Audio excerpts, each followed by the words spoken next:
नमस्कार शेतकरी बांधवांनो, रब्बी हंगामाच्या पिकांची पेरणी झाली आहे आणि आता पिके जोमाने उभी आहेत. पण जर तुम्ही अजूनपर्यंत एक महत्त्वाचे काम केले नसेल तर वेळेत सावध व्हा. मी बोलत आहे ई-पीक पाहणीबद्दल.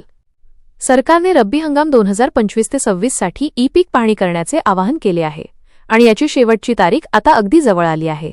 जर तुम्ही ठरलेल्या वेळेत ई-पीक पाहणी केली नाही तर तुम्हाला पीक विमा, नुकसान भरपाई किंवा पीक कर्जाचा लाभ घेताना अडचणींचा सामना करावा लागू शकतो.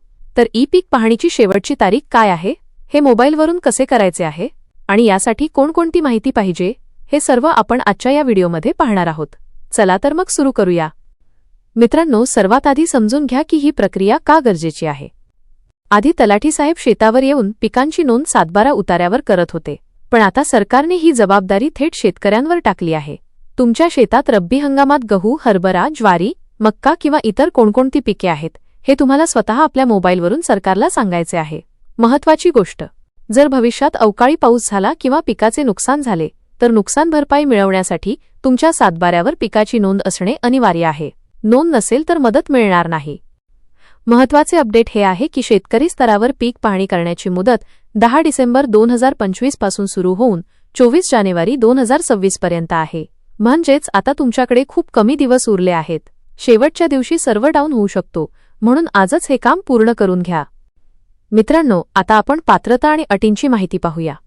ज्या शेतकऱ्यांनी रब्बी हंगामात पेरणी केली आहे त्या सर्वांसाठी नोंदणी करणे गरजेचे आहे.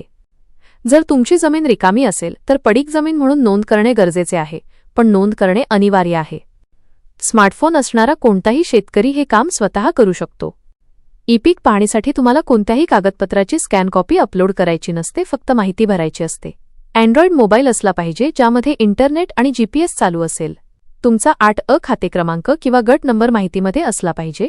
गुगल प्ले स्टोअरवरून ई-पीक पाहणी DCS ॲप अपडेट केलेले असावे. आता तुम्ही म्हणाल की या पीक पाहणीसाठी अर्ज कसा करायचा, तर याची माहिती मी आधीच माझ्या चॅनलवर व्हिडिओमध्ये अपलोड केली आहे, तिथे जाऊन तुम्ही ती सविस्तर पाहू शकता. तरीही मी थोडक्यात सांगतो. सर्वात आधी मोबाईलच्या प्ले स्टोअरमध्ये जा आणि ई-पीक पाहणी DCS ॲप डाउनलोड करा. ॲप ओपन करा आणि आपला मोबाईल नंबर टाकून रजिस्ट्रेशन करा. तुम्हाला 4 अंकी पिन सेट करावा लागेल.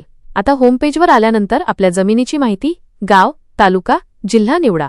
तिथे पिकाची माहिती नोंदवा असा पर्याय दिसेल, त्यावर क्लिक करा. हंगाम निवडा. तिथे रब्बी निवडा. वर्ष 2025 ते 26 निवडा. पिकाचा प्रकार, जर एकच पीक असेल तर निर्भेळ पीक आणि जर 2 पिके एकत्र असतील तर मिश्र पीक निवडा. आपले पीक जसे हरभरा, गहू निवडा आणि क्षेत्र भरा.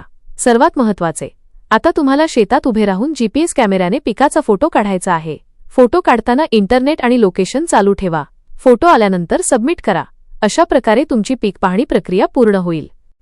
जर तुम्ही हरभऱ्यामध्ये मोहरी किंवा गव्हामध्ये दुसरे कोणते पीक लावले असेल तर मिश्र पीक पर्याय निवडून मुख्य पीक आणि दुय्यम पिकाची टक्केवारी अचूक भरा, नाहीतर विमा मिळण्यात अडचण येऊ शकते. जर तुमच्या शेताच्या बांधावर फळझाडे असतील तर त्यांची नोंद सुद्धा तुम्ही या ॲपमध्ये करू शकता. जर ॲप काम करत नसेल किंवा तुमचे नाव दिसत नसेल तर व्हिडिओमध्ये सांगितल्यानुसार तुमच्या गावच्या तलाठी किंवा मंडळ अधिकाऱ्याशी त्वरित संपर्क साधा.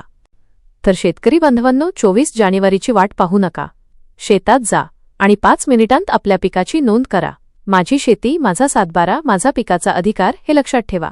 जर तुम्हाला ॲपमध्ये काही अडचण येत असेल तर खाली कॉमेंटमध्ये नक्की सांगा, मी मदत करेन. ही माहिती तुमच्या गावाच्या व्हॉट्सॲप ग्रुपमध्ये नक्की शेअर करा, कारण मुदत संपल्यावर शेतकऱ्यांचे नुकसान होईल. या व्हिडिओच्या खाली डिस्क्रिप्शनमध्ये मी सरकारी वेबसाईटची लिंक आणि माझ्या व्हॉट्सॲप ग्रुपची लिंक दिली आहे. लिंकवर क्लिक करून ग्रुप जॉईन करा. अशा शेतीशी संबंधित महत्त्वाच्या अपडेट्ससाठी आमच्या चॅनलला सबस्क्राईब करायला विसरू नका. भेटूया पुढच्या व्हिडिओमध्ये. तोपर्यंत निरोगी राहा, आनंदी राहा. धन्यवाद.